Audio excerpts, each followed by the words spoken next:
अवैध mini gun factory का हुआ उद्भेदन, 3 अभियुक्त की हुई गिरफ्तारी।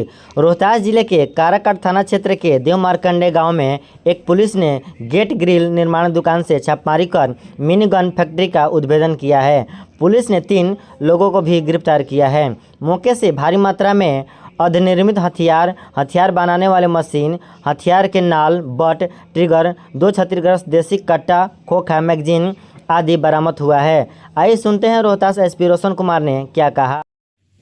सर मिनी गन फैक्ट्री अवैध हथियार के खिलाफ जो लगातार अभियान चलाया जाता रहा है, उसी क्रम में एएसपी विक्रमगंज के द्वारा आज सूचना संकलन के आधार पर यह ज्ञात हुआ कि काराकाट थाना क्षेत्र के देव मार्कंडे परसर गांव में रामाशंकर शर्मा और उसका भतीजा सोनू कुमार जो ग्रिल निर्माण का दुकान चलाते हैं, वो दुकान की आड़ में अवैध हथियार की मरम्मती एवं उनका निर्माण करते हैं, वहाँ से अवैध हथियार की सप्लाई भी करते हैं।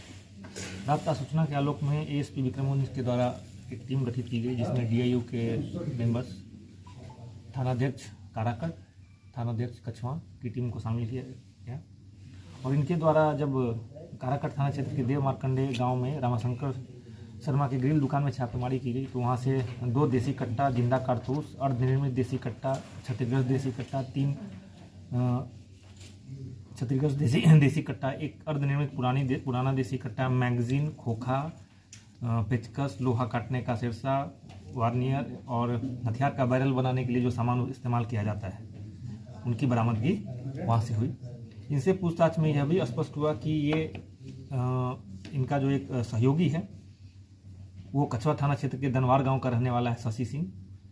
जब उसके ठिकाने पर छापेमारी की गई और उससे पूछताछ के आधार पर उसकी निशानदेही पर गांव के बगल में एक बगीचे में पुआल में रखा हुआ बैरल बनाने के लिए जो रॉड इस्तेमाल किया जाता है इनके द्वारा, और हथियार बनाने में उपयोग किया जाना वाला स्प्रिंग और फायर किया हुआ खोखा इत्यादि बरामद किया गया है।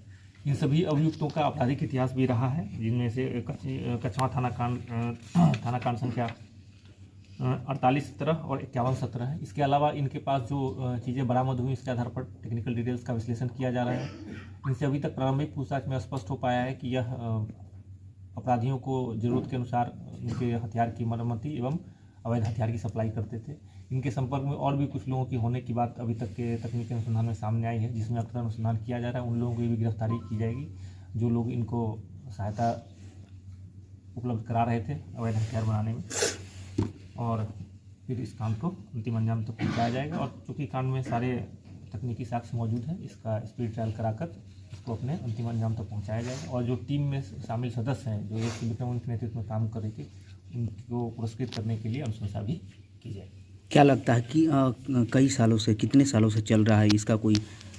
ये अभी जो इनकी गतिविधि है फिलहाल तकनीकी साक्ष्य उसके आधार पर पिछले 6 महीने से इन पर इनकी गतिविधियों पर नज़र रखी जा रही थी। इसी क्रम में जब पुख्ता सूचना संकलन किया गया तब इनके ऊपर कार्रवाई की गई। तो जिले से बाहर भी सप्लाई किया जाता है? जिले से बाहर के लोग भी इनके संपर्क में थे। उस संबंध में पुलिस के पास तकनीकी साक्ष्य हैं, उस संबंध में भी अब तक कार्रवाई की जाएगी, जिसमें आप लोग को अपडेट हम लोग। क्या ये अपराध में शामिल रहता था कि सिर्फ? अभी तक जो अज्ञात से संबंधित अपराध में नहीं, शराब के केसेस और एक हत्या का कांड में इनकी संलिप्तता के बारे में जानकारी है। अभी तक उसका सत्यापन हो पाया है, और भी जो इनका आपराधिक इतिहास और जो गतिविधि है उसके संबंध में हम लोग साक्ष्य संकलन कर रहे हैं।